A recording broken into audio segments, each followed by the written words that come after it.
Hi guys, for today's video guys, maglilipat tayo ng makina sa balon namin guys. Ito yung balon namin, no. Lalim.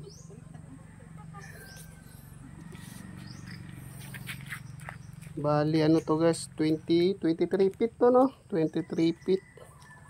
Tapos lang to ngayon. Kahapon. Ngayon, linggo kasi ngayon, ikakabit natin yung ano, makina niya dito sa baba. Ilipat natin dito. Tayo na lang maglilipat guys kasi wala na tayong budget kung bayad ng ano, maglilipat.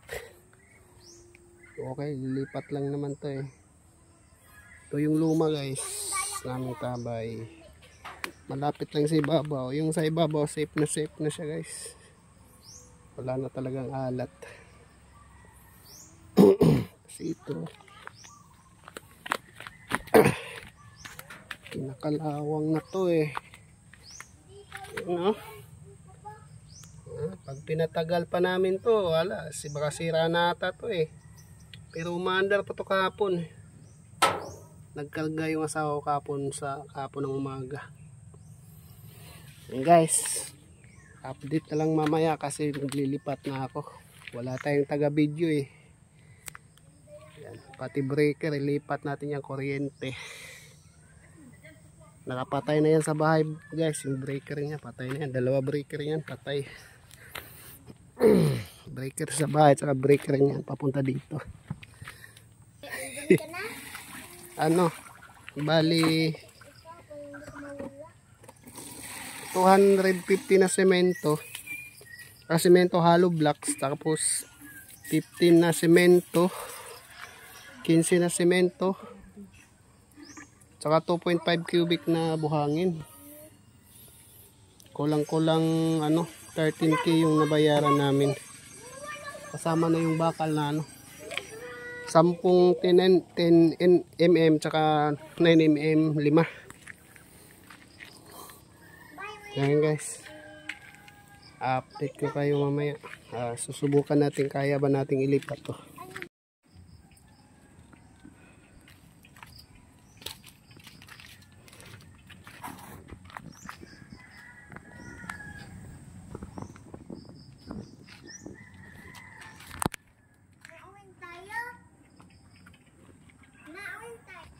Bumalik lang si Satur sa bahay. Kukunin niya yung pang bungkal ng lupa.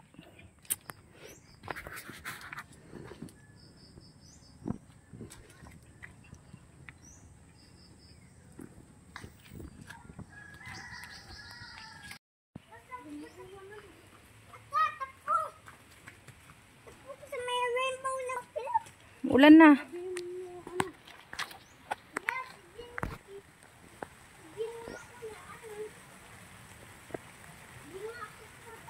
Maambon na.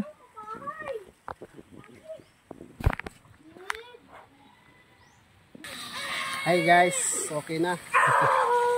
Ano, okay na. Maandar na. Guys, may tubig na sa bahay. Hindi na maalat. Umakit na. So, di ganong marami yung tubig. Pero okay lang yan. Basta meron. Yan. Harap mo sa ano? Ha?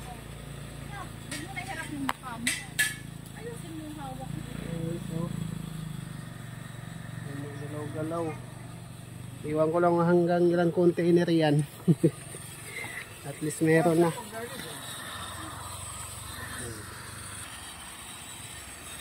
Madali lang pala. Mahal pa naman bayad namin nito. Nagpakabit kami ng kuryente sa kano, kubang mahal eh. 5,000. Simple lang pala.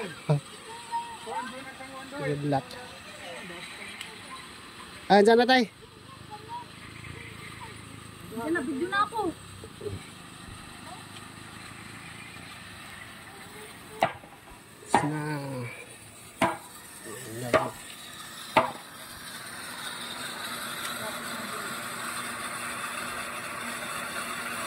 Ayan.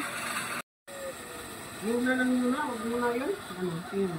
Ha? Huwag muna yung takip, muna lang, may luna naman. Ito? Sarap pala. Kasi sa gabal eh. Kaya nga,